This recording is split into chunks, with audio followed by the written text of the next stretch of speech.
कभी कभी जीवन में एक अजीब सी बात होती है। हम चाय का कप हाथ में लिए बैठे होते हैं। खिड़की के बाहर बारिश हो रही होती है। हवा में एक ठंडी सी खुशबू होती है और फिर भी हम वहां नहीं होते।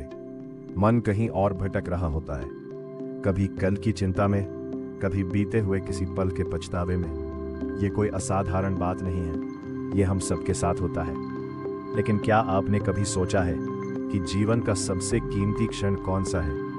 वह क्षण जो वास्तव में आपके पास है, जो आपकी मुट्ठी में है, वह है अभी, ये पल, यही वर्तमान। आज हम इसी के बारे में बात करेंगे, वर्तमान में जीने की कला के बारे में। ये कोई दार्शनिक सिद्धांत नहीं है जो किताबों तक सीमित हो। यह एक जीवन जीने का तरीका है, एक अनुभव है, एक यात्रा है। पहले ये समझते हैं कि हम वर्तमान में क्यों नहीं रह पाते।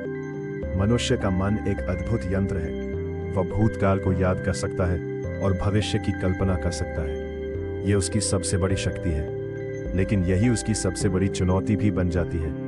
हम अपनी सुबह उठते ही बीते हुए कल के बारे में सोचने लगते हैं। वो बात जो किसी ने कही, वो काम जो हो नहीं पाया, वो रिश्ता जो उलझ गया, और फिर दिन का एक बड़ा हिस्सा आने वाले कल की चिंता में बीत जाता है। क्या होगा, कैसे होगा, अगर नहीं हुआ तो? इस बीच जो पल सामने है वह चुपचाप गुजर जाता है, बिना किसी को पता चले। एक पुरानी कहावत है, जो गया सो गया, जो आया वो अभी नहीं आया, जो है वो यही है। ये सुनने में सरल लगता है, लेकिन इसे जीना ये एक साधना है। अब एक छोटी सी कहानी सुनिए। एक बार एक युवक एक बुद्धिमान साधु के पास गया। वह बहुत परेशान था। उसने कहा, महात्मा जी, मेरा मन कभी शांत नहीं रहता, हमेशा कहीं ना कहीं भटकता रहता है। साधु ने उसे एक कप चाय दी, लेकिन कप इतना भरा हुआ था कि चाय किनारों तक आ रही थी। युवक ने सावधानी से कप उठाया और धीरे धीरे, कदम दर कदम, बिना चाय गिराए साधु के सामने रखा। साधु मुस्कुराए और बोले, क्या अभी तुम्हारे मन में कोई और विचार था? युवक ने सोचा और धीरे से बोला, नहीं, बस चाय पर ध्यान था। साधु ने कहा, यही है वर्तमान में रहना। जब कोई काम पूरी तरह से तुम्हारा ध्यान मांगे तो मन स्वतः ही शांत हो जाता है। यह कहानी एक गहरा सत्य बताती है। वर्तमान में रहना कोई बड़ी आध्यात्मिक उपलब्धि नहीं है जो सालों की तपस्या के बाद मिलती है। यह हर उस पल में है जब हम किसी काम को पूरी तरह, पूरी सजगता के साथ करते हैं। अब बात करते हैं कि भूतकाल और भविष्य का बोझ हम पर क्या करता है। भूतकाल हमें पछतावे की दुनिया में ले जाता है। हम उन बातों पर विचार करते रहते हैं जो बदली नहीं जा सकती, और इस विचार में हम उस ऊर्जा को खर्च करते हैं जो वास्तव में आज के लिए, अभी के लिए थी। भविष्य हमें चिंता की दुनिया में ले जाता है। हम उन परिस्थितियों के बारे में सोचते हैं जो शायद कभी आए ही नहीं, और इस प्रक्रिया में हम वह शक्ति खो देते हैं जो इस क्षण को सुंदर बना सकती थी। इकहार्ट टोले ने अपनी पुस्तक द पावर ऑफ नाउ में एक बहुत सुंदर बात कही थी। उन्होंने कहा कि समस्याएं केवल दो जगह होती हैं, या तो बीते हुए कल में या आने वाले कल में। अभी इस क्षण में अगर आप वास्तव में उपस्थित हो तो कोई समस्या नहीं है, केवल परिस्थितियां हैं जिनसे आप शांति के साथ निपट सकते हैं। ये बड़ी गहरी बात है, इसे जरा रुककर महसूस कीजिए। तो फिर हम वर्तमान में कैसे रहें? इसके कुछ सरल लेकिन गहरे तरीके हैं। पहला तरीका है श्वास पर ध्यान देना। श्वास हमेशा वर्तमान में होती है, न तो वह कल की होती है न कल की होगी, वह अभी है। जब भी मन भटके, धीरे से अपनी श्वास पर ध्यान लाइए। एक गहरी सांस लीजिए, महसूस कीजिए कि हवा नाक से प्रवेश कर रही है, फेफड़ों तक जा रही है और फिर वापस लौट रही है। ये कोई ध्यान का जटिल अभ्यास नहीं है, ये बस एक पल के लिए स्वयं के पास लौटना है। दूसरा तरीका है इंद्रियों को जागृत करना।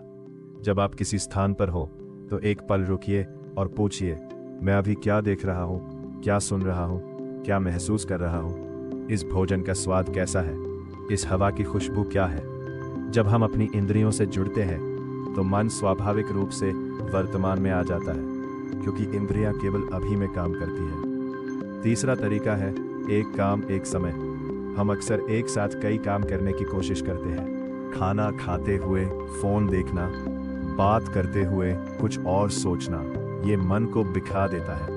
एक काम को पूरी तरह से करने का प्रयास कीजिए। जब खाना खाएं तो बस खाना खाएं, जब किसी से बात करें तो पूरी तरह उनके साथ उपस्थित रहें। ये छोटा सा बदलाव जीवन की गुणवत्ता को बहुत गहराई से बदल देता है। अब एक और पहलू है जिसके बारे में बात करना जरूरी है। वर्तमान में रहने का मतलब ये नहीं है कि हम भविष्य की योजना न बनाएं या अतीत से कुछ न सीखें। इन दोनों का अपना महत्व है, लेकिन फर्क ये है, योजना बनाना और चिंता करना दो अलग अलग बातें हैं। योजना बनाना एक सजग क्रिया है जो वर्तमान में होती है। चिंता करना एक अनचाही मानसिक यात्रा है जो हमें वर्तमान से दूर ले जाती है। इसी तरह अतीत से सीखना और अतीत में उलझे रहना भी अलग है। जो हुआ उससे सीखना और आगे बढ़ना ये परिपक्वता है, लेकिन जो हुआ उसे बार बार मन में दोहराते रहना ये एक मानसिक कारागार है जिसे हम स्वयं बनाते हैं। एक और सुंदर विचार है जो मुझे बहुत प्रिय है। जापान में एक अवधारणा है इचिगो इचिए, जिसका अर्थ है एक समय एक मुलाकात। इसका भाव यह है कि जो क्षण अभी है वो फिर कभी नहीं आएगा। ये मुलाकात, ये बातचीत, ये सूर्यास्त, ये पल, ये एक बार का है। इस भाव के साथ जब हम जीते हैं तो हर पल में एक गहराई आ जाती है। हम हर मुलाकात को अधिक सावधानी से, अधिक प्रेम से, अधिक उपस्थिति के साथ जीते हैं। क्या ये सुंदर नहीं है? ये विचार मात्र ही मन को थोड़ा धीमा कर देता है, थोड़ा शांत कर देता है। बच्चों को देखिए, वे प्राकृतिक रूप से वर्तमान में जीते हैं। एक बच्चा जब रेत में खेल रहा होता है तो उसके लिए पूरी दुनिया वही रेत है। वो भूल चुका होता है कि 1 घंटे पहले क्या हुआ था और उसे परवाह नहीं होती कि 1 घंटे बाद क्या होगा। यही कारण है कि बच्चे इतने हल्के और प्रसन्न दिखते हैं। उनका मन अभी में होता है। जैसे जैसे हम बड़े होते हैं हम ये क्षमता खोते जाते हैं। समाज, शिक्षा, जिम्मेदारियां सब मिलकर हमें भूत और भविष्य में खींचते रहते हैं, लेकिन ये क्षमता खोई नहीं है, बस दबी हुई है और हम इसे वापस पा सकते हैं। एक बात और, वर्तमान में रहना कभी कभी कठिन लगता है, क्योंकि वर्तमान में कभी कभी दर्द भी होता है, कभी कभी अकेलापन होता है, उदासी होती है और हम उससे बचने के लिए अतीत या भविष्य में चले जाते हैं। लेकिन एक सत्य ये भी है, जब हम उन भावनाओं को वर्तमान में शांति के साथ बिना प्रतिरोध के महसूस करते हैं तो वे बहुत जल्दी बदल जाती है। जो भावना हम महसूस नहीं करते वो भीतर जमा होती रहती है, जो महसूस करते हैं वो बह जाती है। इसीलिए वर्तमान में रहने का मतलब केवल सुखद पलों का आनंद लेना नहीं है। इसका मतलब है हर पल को, चाहे वो जैसा भी हो, पूरी तरह स्वीकार करना। ये स्वीकृति ही वास्तविक शांति की जड़ है। तो आज इस पल में एक छोटा सा प्रयोग करिए। कुछ पलों के लिए बस रुकिए, आंखें बंद कीजिए या खुली रखिए, जैसा आरामदायक लगे। एक गहरी सांस लीजिए, महसूस कीजिए कि आप अभी कहाँ हैं, आपके आसपास क्या है, आपके भीतर क्या है। कोई निर्णय मत लीजिए, कोई बदलाव मत करिए, बस उपस्थित रहिए। यही वो पल है जो वास्तव में आपका है। जीवन एक नदी की तरह है, वो हमेशा बह रही है। हम उसे रोक नहीं सकते, ना पलटा सकते हैं, लेकिन हम उसमें उतर सकते हैं, उसकी शीतलता को महसूस कर सकते हैं, उसके साथ बह सकते हैं।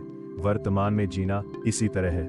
ये जीवन के विरुद्ध लड़ना नहीं है, ये जीवन के साथ चलना है। इसकी लय में आना है, इसकी सुंदरता को, इसकी गहराई को, इसकी नश्वरता को, सबको एक साथ स्वीकार करना है। आज से किसी बड़े संकल्प की जरूरत नहीं, बस एक छोटा सा इरादा काफी है कि मैं इस पल में थोड़ा और उपस्थित रहूंगा, थोड़ा और जागरूक, थोड़ा और शांत। यही वर्तमान में जीने की कला है और ये कला जीवन को एक नया अर्थ दे देती है। कृपया हमारे चैनल को लाइक, शेयर और फॉलो करें।